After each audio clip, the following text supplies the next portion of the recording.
Em abril de 2021, conheci um irmão católico chamado Rafael pela internet. Após ler a palavra de Deus Todo-Poderoso, ele achou que era mesmo a voz de Deus. Ele estava disposto a buscar e investigar a obra de Deus. Mas em pouco tempo, ele foi interrompido pelo sacerdote dele e de repente parou de participar das reuniões. Fiquei muito preocupada e tentei de todas as formas entrar em contato com ele, mas ele simplesmente estava fora de alcance. Eu fiquei desesperada e desamparada e só queria desistir.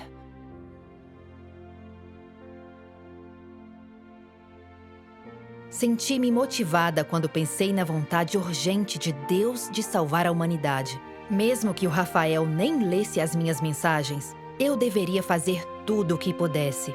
Só assim cumpriria a minha responsabilidade e dever.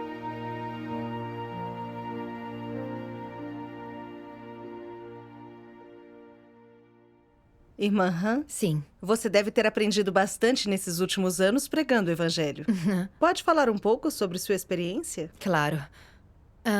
A experiência que mais me impressionou aconteceu em abril de 2021. Eu conheci um irmão católico chamado Rafael pela internet. Ao compartilhar o evangelho com ele, vi que o calibre dele não era ruim e que ele entendia a verdade. Lendo a palavra de Deus Todo-Poderoso, ele achou que era a voz de Deus. Estava disposto a buscar e participava dos encontros. Ele ansiava pela verdade. Sim. Mas, para minha surpresa, uma irmã me enviou uma mensagem, dizendo que Rafael encontrou o antigo sacerdote católico dele e que não vinha mais às reuniões. Fiquei chocada ao ouvir isso. Ele devia ter recebido muitas noções e falácias. Entrei logo em contato com ele e descobri que ele estava confuso com o que estávamos dizendo, mas ele não disse com o que estava confuso.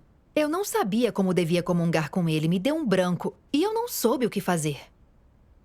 Continuei clamando a Deus, pedindo a Deus para guiá-lo, se ele fosse um de nós, e disse que faria o que pudesse em comunhão com ele.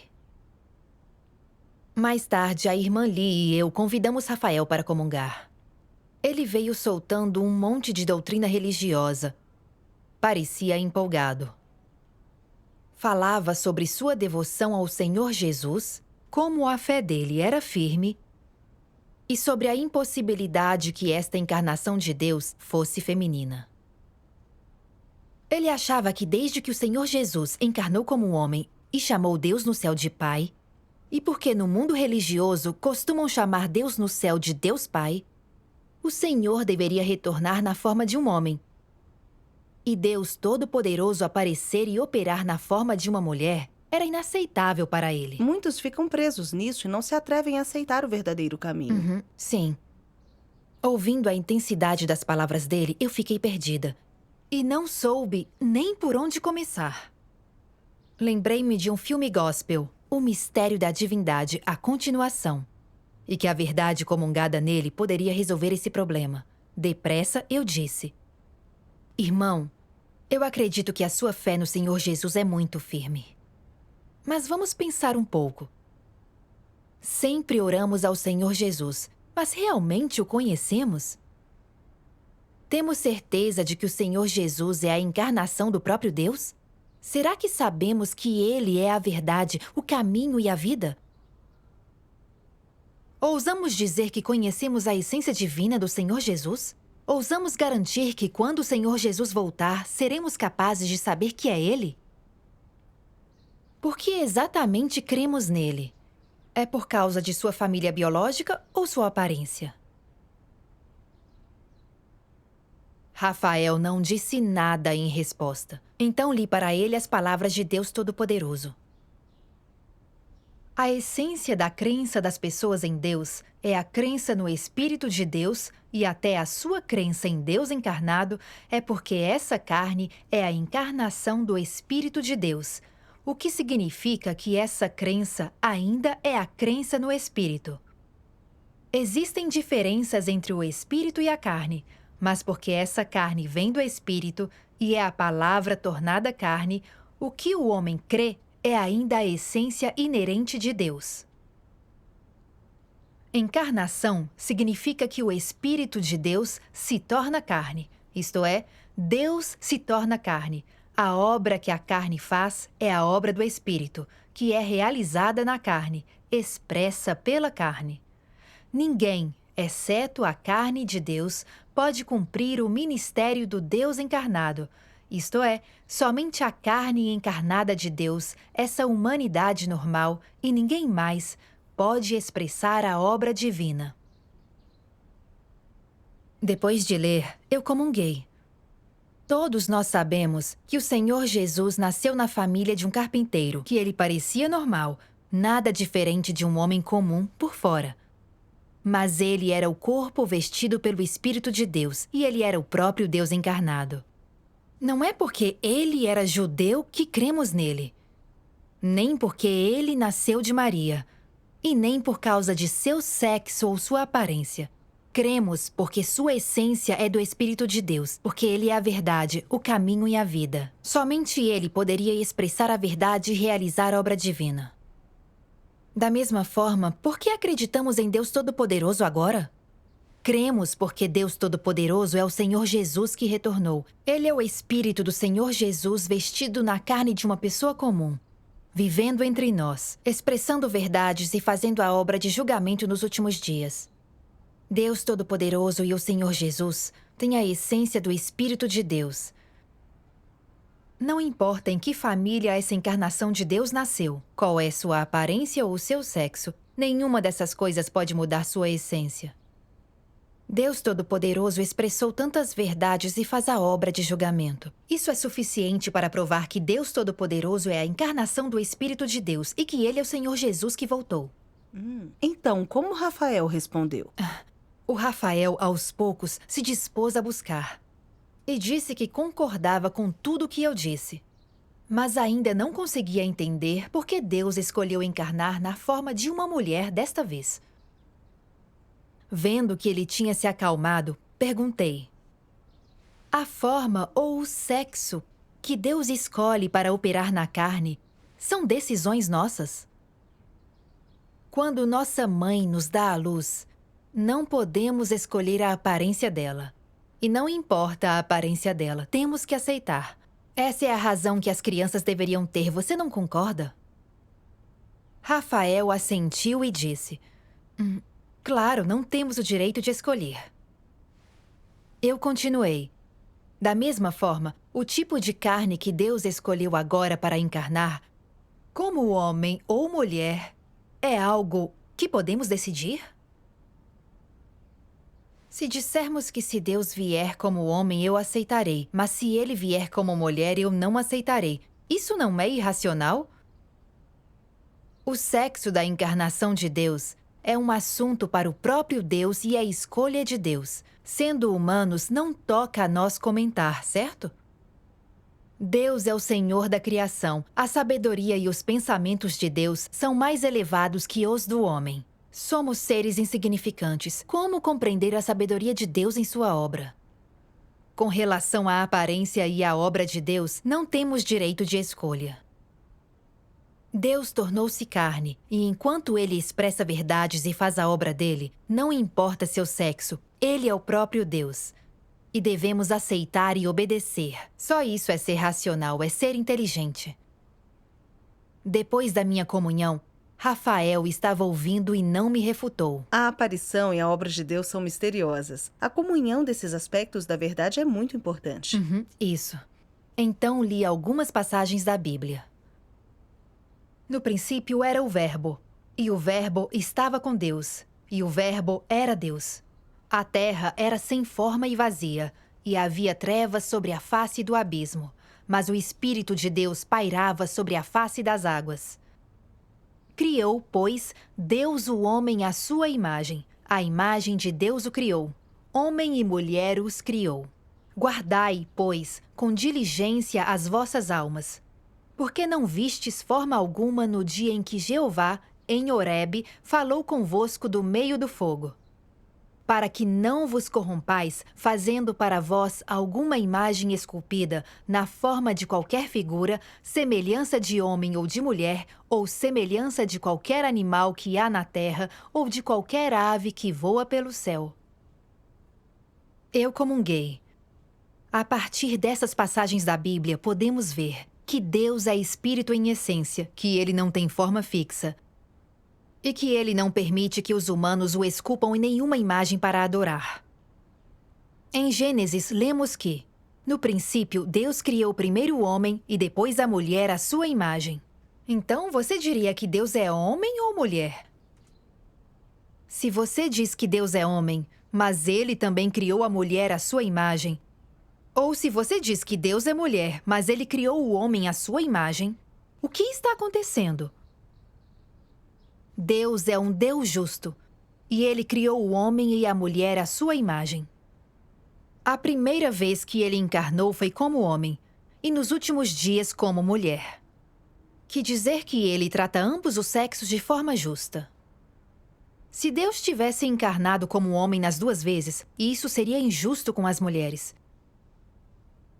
Dizer que Deus é homem ou mulher é delimitar Deus, que é o que ele mais odeia. Toda vez que Deus encarna é para salvar a humanidade. E encarnar significa assumir a forma de um humano, seja homem, seja mulher. No entanto, a despeito do sexo, a essência de Deus é eternamente imutável. Ao ouvir isso, Rafael meio que acordou e disse: "Ah, é muito significativo que Deus encarne como mulher nos últimos dias." Essa é uma maneira precisa de entender Deus. Sim. Lemos mais palavras de Deus Todo-Poderoso. Deus Todo-Poderoso diz: cada estágio da obra feita por Deus tem seu próprio significado prático. No passado, quando Jesus veio, ele veio em forma masculina. Mas quando Deus vem desta vez, sua forma é feminina. A partir disso, você pode ver que a criação, tanto dos homens quanto das mulheres por Deus, pode ser de uso em sua obra, e para ele não há distinção de gênero. Quando o seu espírito vem, ele pode assumir qualquer tipo de carne que quiser, e tal carne pode representá-lo. Seja homem ou mulher, ela pode representar a Deus, contanto que seja a sua carne em pessoa.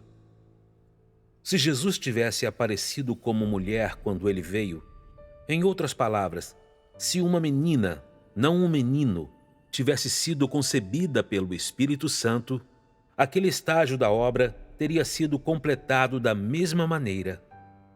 Se isso tivesse sido o caso, então o estágio atual da obra teria que ser completado por um homem em vez disso.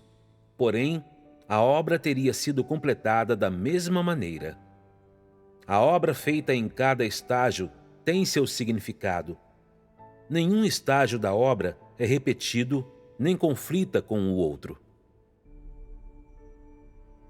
Se ele fosse encarnado apenas como um varão, as pessoas o definiriam como homem, como o Deus dos homens, e nunca acreditariam nele como o Deus das mulheres. Os homens acreditariam que Deus pertence ao mesmo gênero deles, que Deus é o cabeça dos homens. E as mulheres? Isso é injusto. Não é um tratamento preferencial? Se esse fosse o caso, então todos a quem Deus salvou seriam homens como ele e não haveria salvação para as mulheres. Quando criou a humanidade, Deus criou Adão e criou Eva. Ele não criou apenas Adão, mas criou os dois, homem e mulher, à sua imagem. Deus não é só o Deus dos homens, também é o Deus das mulheres. Deus não é apenas o Espírito Santo, o Espírito 7 vezes intensificado ou o Espírito abrangente, mas é também um humano comum, um humano excepcionalmente comum. Ele não é apenas masculino, mas também feminino. Eles são similares no sentido de que ambos nasceram de humanos e dissimilares no sentido de que um foi concebido pelo Espírito Santo e o outro é nascido de um humano, mas tendo procedido diretamente do Espírito. São similares no sentido de que ambas as carnes encarnadas de Deus executam a obra de Deus Pai, e dissimilares no sentido de que um realizou a obra de redenção, enquanto o outro faz a obra de conquista. Ambos representam Deus Pai, mas um é o Redentor, cheio de benignidade e misericórdia, e o outro é o Deus da justiça, cheio de ira e julgamento. Um é o comandante supremo que lançou a obra de redenção, enquanto o outro é o Deus justo que realiza a obra de conquista. Um é o começo, o outro o fim. Um é a carne sem pecado, enquanto o outro é a carne que completa a redenção, continua a obra e nunca é pecaminoso. Ambos são o mesmo Espírito, mas habitam em diferentes carnes e nasceram em lugares diferentes. E eles estão separados por vários milhares de anos. No entanto, toda a obra deles é mutuamente complementar, nunca conflitante, e pode ser mencionada num fôlego só. Ambos são pessoas, mas um era um menino e o outro era menina. Tendo lido a palavra de Deus, a irmã comungou. A obra de Deus é sempre nova e nunca velha, e ele nunca a repete. A obra de Deus está sempre se renovando e se elevando. Se Deus repetisse o trabalho, os humanos o delimitariam e não teríamos o verdadeiro conhecimento dele.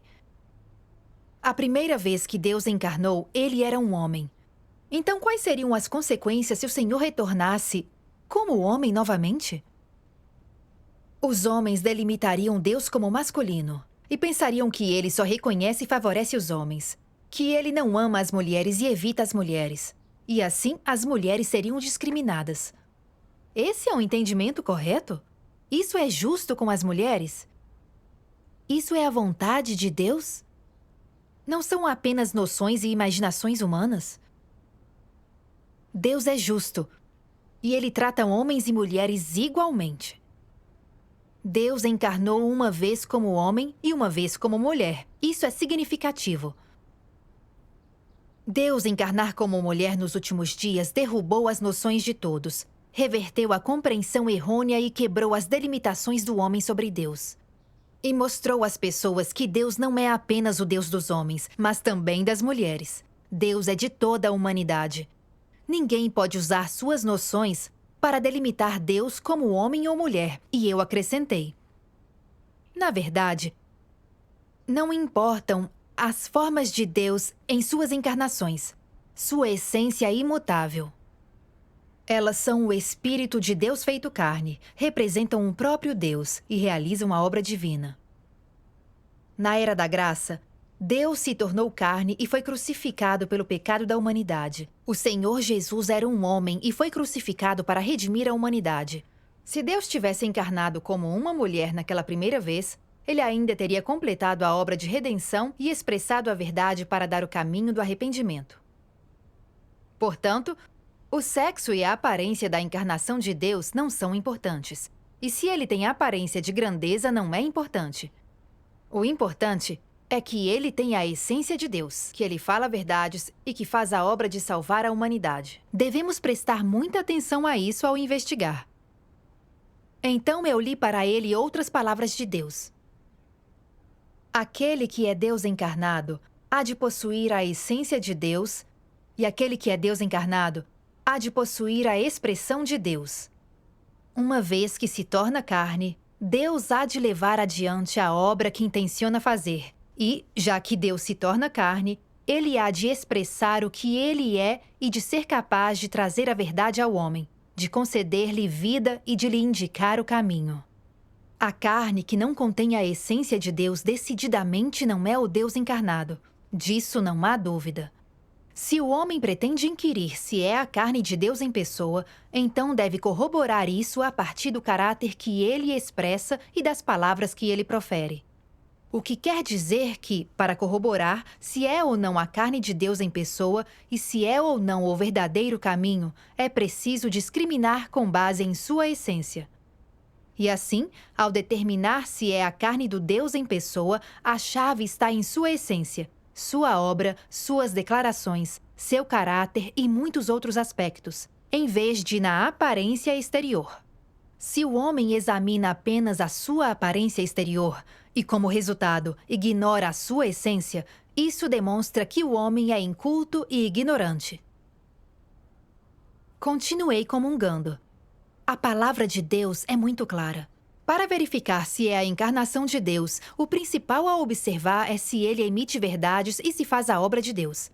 Se não buscar ouvir a voz de Deus ao investigar o verdadeiro caminho, e em vez disso, julgar com base na aparência e no sexo de uma encarnação, você não está cometendo o mesmo erro dos fariseus resistindo a Jesus? Sim. Os fariseus viram que a origem e a aparência da família do Senhor Jesus estavam fora de sintonia com suas noções e com suas ilusões do Messias. Sem cuidado, julgaram e condenaram o Senhor Jesus, sem buscar ou investigar suas palavras ou obra. No final, eles crucificaram Jesus, ofendendo o caráter de Deus, e foram condenados. Se não leem a palavra de Deus Todo-Poderoso, nem se concentram em ouvir a voz dele, e negam e resistem a Deus Todo-Poderoso porque uma encarnação feminina de Deus não se alinha com suas noções, isso não é crucificar Deus de novo? Quando você disse isso, ele deveria ter entendido um pouco melhor, certo? Sim. O Rafael disse que continuaria buscando. E quando o convidamos para a reunião seguinte, ele concordou. Então as coisas estavam começando a melhorar. Foi o que eu pensei também. Mas, para minha surpresa, ele não veio na noite seguinte. E não respondeu minha ligação. Fiquei muito preocupada. Então, eu lhe enviava algumas palavras de Deus, assim que levantava, esperando que um dia ele respondesse. Mas ele não leu as minhas mensagens. E eu perdi a esperança. Mais tarde, outros irmãos tentaram contatá-lo, mas não o encontraram. Para ser honesta, eu realmente não sabia o que fazer nessa hora. Fui perdendo a esperança. E pensei que era assim que tinha que ser. Você desistiu assim? Ou pensou em outra coisa? Justamente quando queria desistir dele, deparei-me com um artigo sobre a experiência de uma irmã de pregar o evangelho a um italiano. Eu conheço esse irmão para quem ela havia pregado. E ele foi meu parceiro na divulgação do evangelho. Esse irmão tinha boa humanidade e compreensão da verdade. Mas não imaginava que ele tinha tantas noções quando aquela irmã pregou para ele. Nem que estava fora de alcance havia 2 meses. Mesmo assim, a irmã não desistiu. Só continuou procurando oportunidades de comungar a palavra de Deus com ele, até a palavra de Deus Todo-Poderoso resolver as noções dele uma a uma e ele aceitar a obra de Deus. Graças a Deus. Graças a Deus. As ovelhas de Deus ouvem a voz dele. Sim. A experiência da irmã foi comovente e me deixou com vergonha. Pensei no grande preço que Deus pagou por trás de cada um que vem para diante dele. Se eu entendesse as intenções de Deus para a salvação, eu deveria atentar à sua vontade. Mas a menor dificuldade, eu estava pronta para desistir. Eu carecia de perseverança. Onde estavam a minha lealdade e meu testemunho? Então eu li a palavra de Deus. Na divulgação do Evangelho, você deve primeiro estar à altura da sua responsabilidade. Deve seguir sua consciência e seu senso ao fazer tudo o que pode e deve fazer. Deve fornecer amorosamente soluções para quaisquer noções que a pessoa que considera o caminho verdadeiro possa ter ou quaisquer questões que levante. Se você realmente não puder fornecer uma solução, poderá encontrar algumas passagens relevantes das palavras de Deus para ler para ela. ou clipes relevantes sobre testemunhos experienciais ou alguns vídeos adequados para mostrar para ela. É absolutamente possível que isso seja eficaz. No mínimo, você estará cumprindo as suas responsabilidades e não se sentirá acusado pela sua consciência. Mas se você for perfunctório e agir com superficialidade, é provável que venha a atrasar as coisas e não será fácil ganhar essa pessoa. Na divulgação do Evangelho para os outros, é preciso estar à altura da sua responsabilidade. Como deve ser entendida a palavra responsabilidade? Como exatamente deveria ser posta em prática e aplicada?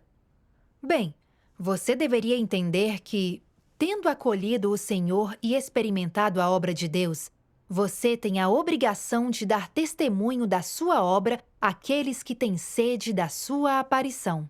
Então, como você pode compartilhar isso com eles? Seja online ou na vida real, você deveria compartilhar de qualquer forma que ganhe as pessoas e seja eficaz. A propagação do Evangelho não é algo que você faz quando sente vontade, algo que faz quando está de bom humor e que não faz quando não está. Também não é algo feito de acordo com as suas preferências, escolhendo como achar conveniente, divulgando o Evangelho àqueles de que gosta e não divulgando o Evangelho àqueles de que não gosta. O Evangelho deveria ser espalhado de acordo com as exigências de Deus e com os princípios da sua casa. Você deveria cumprir as responsabilidades e os deveres de uma criatura de Deus, fazendo tudo o que é capaz para testificar das verdades que você entende, das palavras de Deus e da obra de Deus para aqueles que consideram o caminho verdadeiro. Isso é cumprir a responsabilidade e o dever de uma criatura de Deus. O que uma pessoa deveria fazer quando está espalhando o Evangelho? Ela deveria cumprir sua responsabilidade, fazer tudo o que pode e estar disposta a pagar qualquer preço. Como, então, alguém que está investigando o caminho verdadeiro deveria ser tratado? Contanto que se conforme aos princípios estabelecidos pela Casa de Deus para espalhar o Evangelho, temos uma obrigação de o divulgar para ele. E mesmo que sua atitude atual seja ruim e não aceitadora, devemos exercer paciência. Por quanto tempo e em que medida devemos ser pacientes?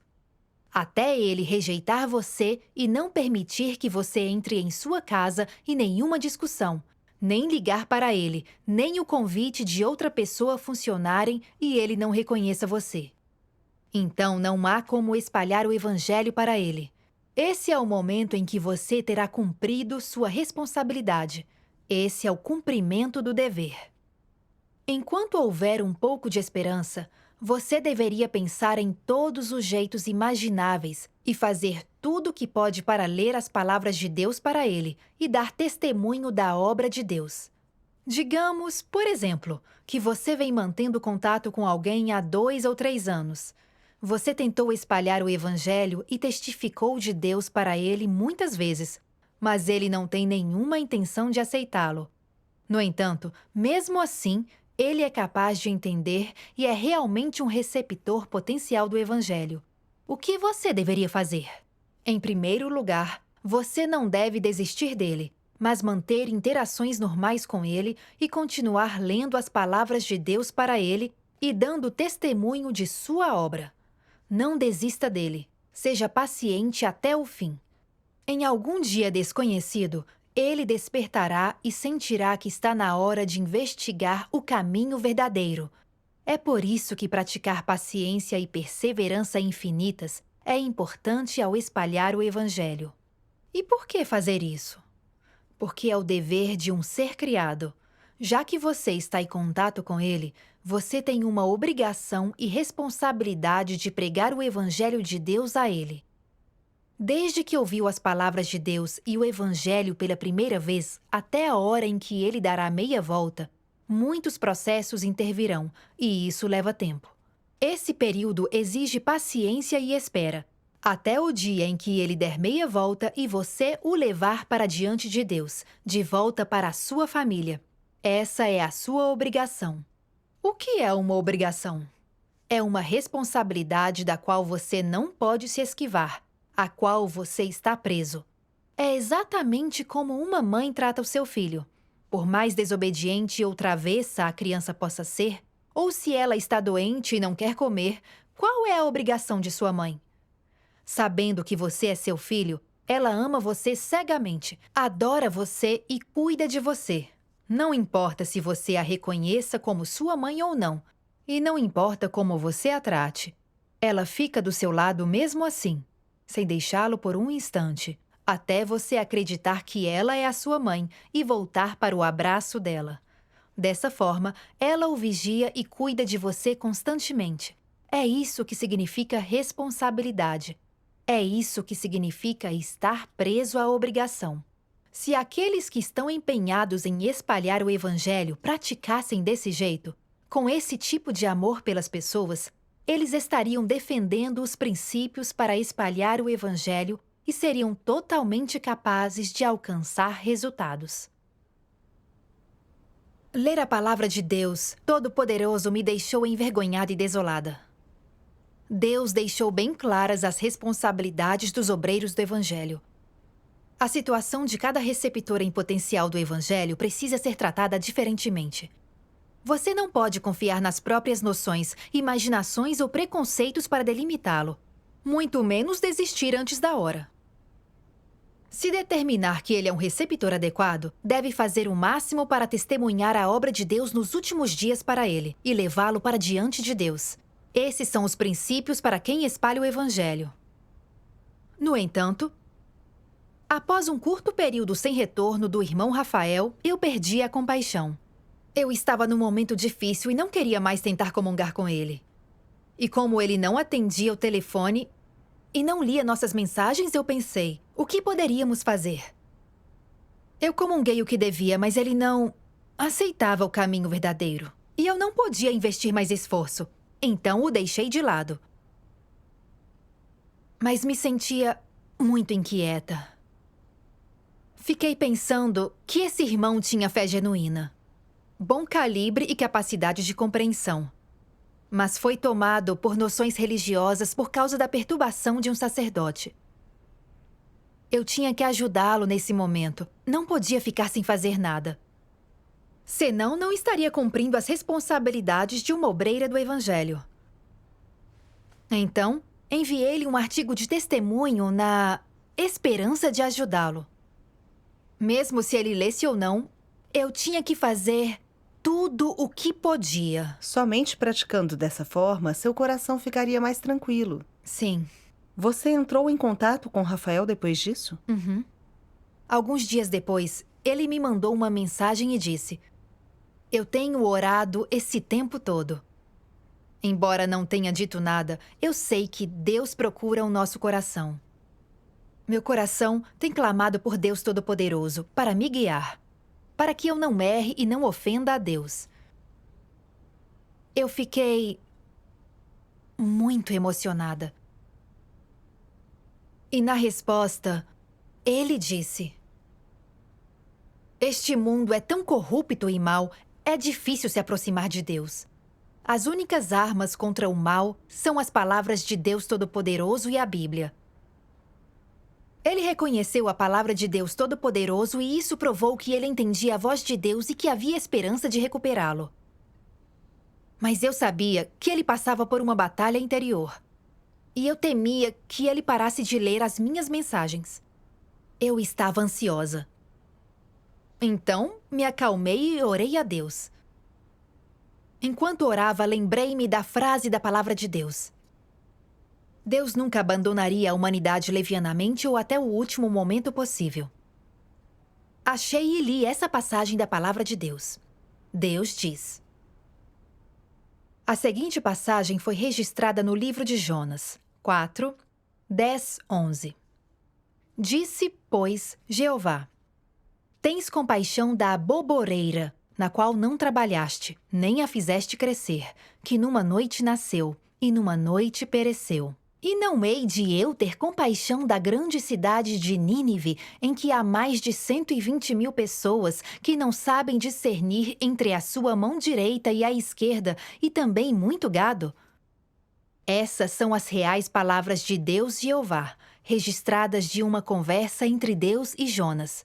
Embora seja breve, essa interação transborda de cuidado do Criador pela humanidade e de sua relutância em desistir da humanidade.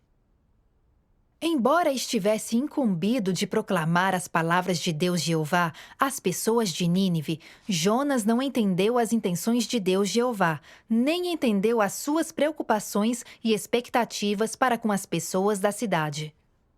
Com essa repreensão, Deus quis dizer a ele que a humanidade era o produto das próprias mãos de Deus e que ele havia empregado um esforço meticuloso em toda e qualquer única pessoa, que toda e qualquer pessoa levava as expectativas de Deus sobre seus ombros e que toda e qualquer pessoa desfrutava do suprimento de vida de Deus. Para toda e qualquer pessoa, Deus havia pago o preço do esforço meticuloso.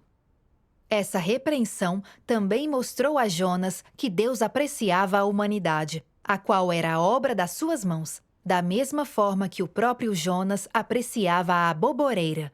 De forma alguma, Deus abandonaria a humanidade levianamente, ou até o último momento possível. Fiquei comovida ao ler a palavra de Deus. Então disse a Rafael: Irmão, você é uma pessoa atenciosa e pode entender a voz de Deus. Deus encarnou nos últimos dias e emitiu milhões de palavras de verdade para nos prover, salvar-nos da escravidão do pecado e nos levar ao seu reino. Espero que possa considerar plenamente esse assunto sobre nossos destinos e desfechos. Vou orar por você. Que Deus abra o seu coração e que você volte para a casa dele. Estamos esperando você aqui.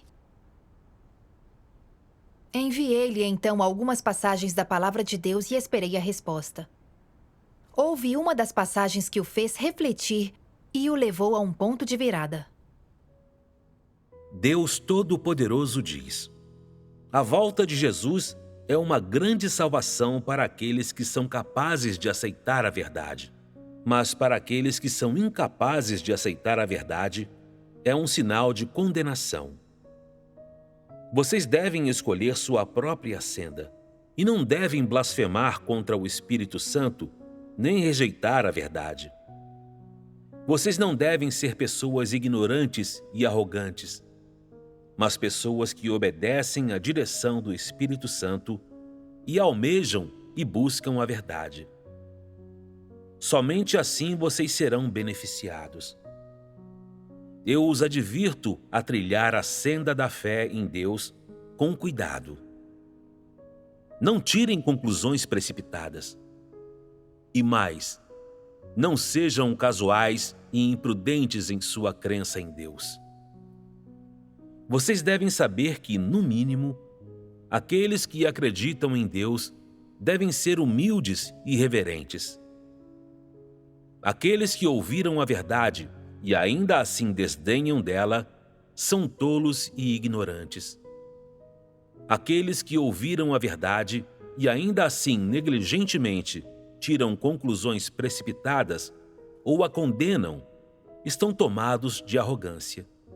Ninguém que crê em Jesus está qualificado a amaldiçoar ou condenar outros. Todos vocês devem ser pessoas com razão e que aceitem a verdade.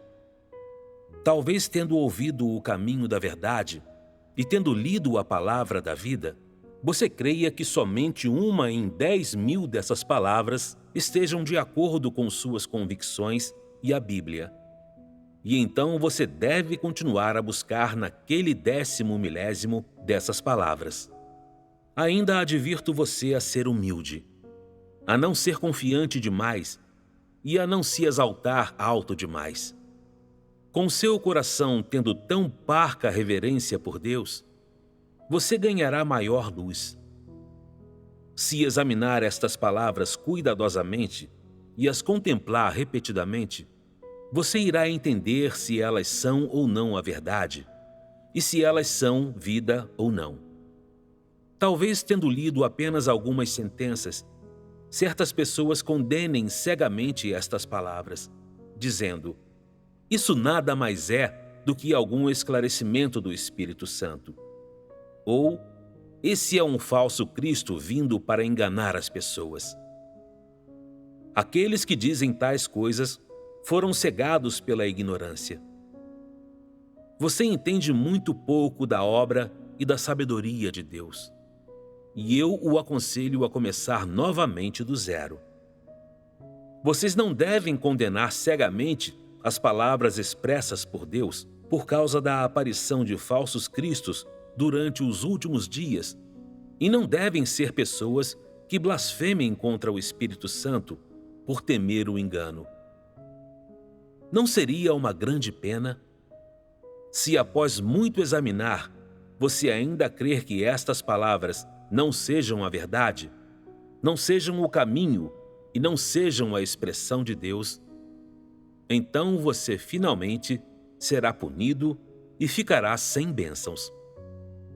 Se não consegue aceitar tal verdade falada de modo tão simples e tão claro, então você não é inapto para a salvação de Deus? Você não é alguém que não é abençoado o suficiente para retornar diante do trono de Deus? Pense nisso. Não seja imprudente e impetuoso. E não trate a crença em Deus como um jogo. Pense em prol de seu destino, em prol de suas perspectivas, em prol de sua vida. E não brinque consigo mesmo. Você pode aceitar essas palavras? Rafael leu essa passagem da Palavra de Deus e me enviou uma longa mensagem sobre sua compreensão. Sabia que ele estava em conflito e que temia tomar a senda errada. E que ele temia que crer em Deus Todo-Poderoso significasse trair Jesus. Então, como você comungou essa questão com ele? Encontrei uma passagem da Palavra de Deus para enviar-lhe e comunguei. A Igreja de Deus Todo-Poderoso não pertence a nenhum grupo religioso. Surgiu por causa da aparição e obra do Senhor Jesus que retornou. Não porque alguém fundou uma nova denominação. Deus Todo-Poderoso expressa verdades e faz julgamento, inaugurando a era do reino e encerrando a era da graça. Além de Deus encarnado, não há líder ou pessoa grande ou famosa no mundo que possa dizer verdades, liderar ou salvar a humanidade. Não há nenhum. Embora a obra de Deus Todo-Poderoso seja diferente das de Jesus ou de Jeová, eles são o mesmo Deus em essência. Jeová, Jesus e Deus Todo-Poderoso são nomes diferentes usados por Deus em diferentes eras. Mas não importa como os nomes ou a obra de Deus mudem. Sua essência é imutável. Deus é eternamente Deus. Deus Todo-Poderoso diz: a obra que Jesus fez representou o nome de Jesus e representou a era da graça. Quanto à obra feita por Jeová, ela representava a Jeová e representava a era da lei. Sua obra foi a obra de um espírito em duas eras diferentes. Embora fossem chamados por dois nomes diferentes, foi o mesmo espírito que realizou ambos os estágios das obras, e a obra que foi feita foi contínua. Como o nome era diferente e o conteúdo da obra era diferente, a era diferente. Quando Jeová chegou, aquela foi a era de Jeová, e quando Jesus veio, aquela foi a era de Jesus. Assim, a cada vinda, Deus é chamado por um nome. Ele representa uma era, e ele lança uma nova senda. E em cada nova senda, ele assume um novo nome, que mostra que Deus é sempre novo e nunca velho, e que sua obra nunca deixa de progredir. A história está sempre seguindo em frente. E a obra de Deus está sempre seguindo em frente. Para que seu plano de gestão de 6.000 anos chegue ao fim, ele deve continuar avançando. Cada dia, ele deve fazer uma nova obra. A cada ano, ele deve fazer uma nova obra. Ele deve lançar novas sendas, lançar novas eras, começar uma obra nova e maior, e junto com elas, trazer novos nomes e novas obras. Da obra de Jeová à obra de Jesus e da obra de Jesus àquela deste estágio atual, esses 3 estágios abrangem de forma contínua toda a gama do gerenciamento de Deus, e são todos obra de um só Espírito. Desde a criação do mundo, Deus sempre esteve operando na gestão da humanidade. Ele é o princípio e o fim. Ele é o primeiro e o último. E ele é aquele que inicia uma era e aquele que encerra a era. Os 3 estágios da obra, em diferentes eras e diferentes locais, são inequivocamente a obra de um só Espírito. Todos aqueles que separam esses 3 estágios estão em oposição a Deus. Agora, cabe a você entender que toda a obra, desde o primeiro estágio até hoje, é a obra de um só Deus, a obra de um só Espírito. Disso não pode haver dúvidas. A palavra de Deus Todo-Poderoso é muito clara. A obra de Deus de salvar a humanidade tem 3 etapas. Primeiro, foi a Era da Lei, na qual Jeová emitiu leis e guiou a vida do homem na terra.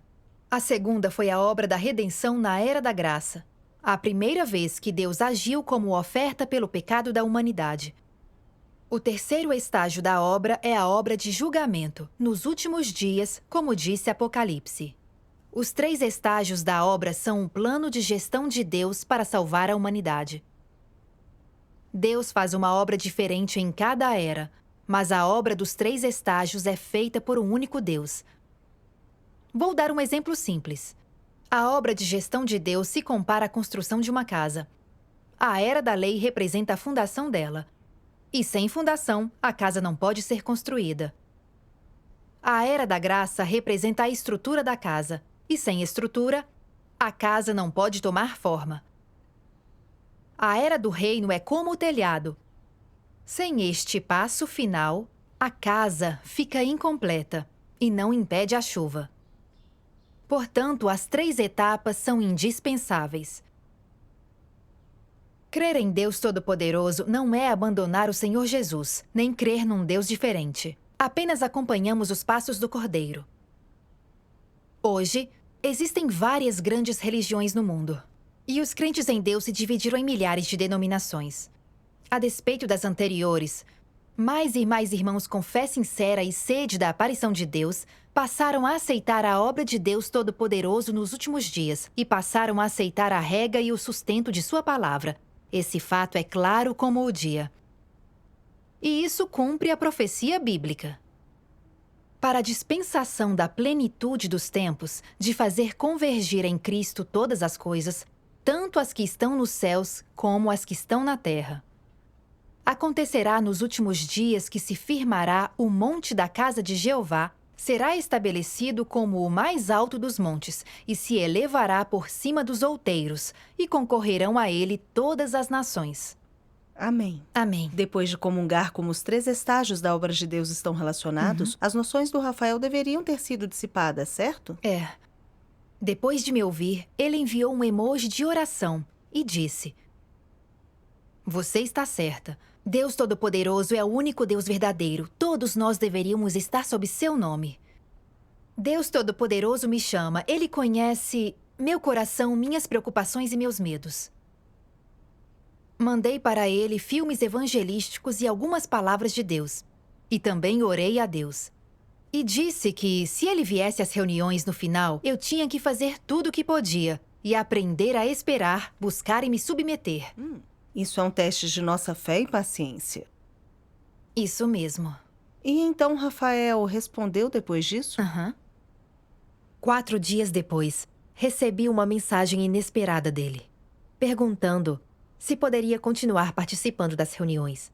E disse que a palavra de Deus Todo-Poderoso era muito preciosa e que ele não poderia ficar sem ela. Pela palavra de Deus, ele entendeu muitas das verdades e dos mistérios da Bíblia. A palavra de Deus o atraiu. Fiquei surpresa. Eu não esperava que ele pedisse para participar de reuniões. Nesse momento, chorei comovida. Eu realmente agradeço a Deus. Graças a Deus. Graças a Deus. Depois perguntei-lhe: por que você quer participar das reuniões de novo? O que você leu? Ele disse que leu as palavras de Deus que eu enviei e que as perguntas que faziam o deixavam muito confuso. Ele disse também: eu não poderia ser tão descuidado na minha fé nem tratá-la como um jogo. Então decidi continuar investigando. O retorno do Senhor é muito importante e não quero perder a chance de recebê-lo ou acabar abandonando a Deus. A palavra de Deus pode conquistar as pessoas. Sim. Fiquei muito feliz e grata a Deus. Vi que a autoridade e o poder da palavra de Deus são grandes. Foi a palavra de Deus que o transformou e o fez aceitar a obra de Deus Todo-Poderoso dos últimos dias. Graças a Deus. Graças a Deus. Essa experiência realmente me tocou. Não importa que tipo de receptor potencial do Evangelho eu encontre, desde que ele entenda a voz de Deus, eu devo cumprir meu dever e obrigação de conduzi-lo à casa de Deus. Só cumprindo nosso dever assim não deixaremos dívidas e arrependimentos. Graças a Deus. Graças a Deus. Toda a glória seja para Deus.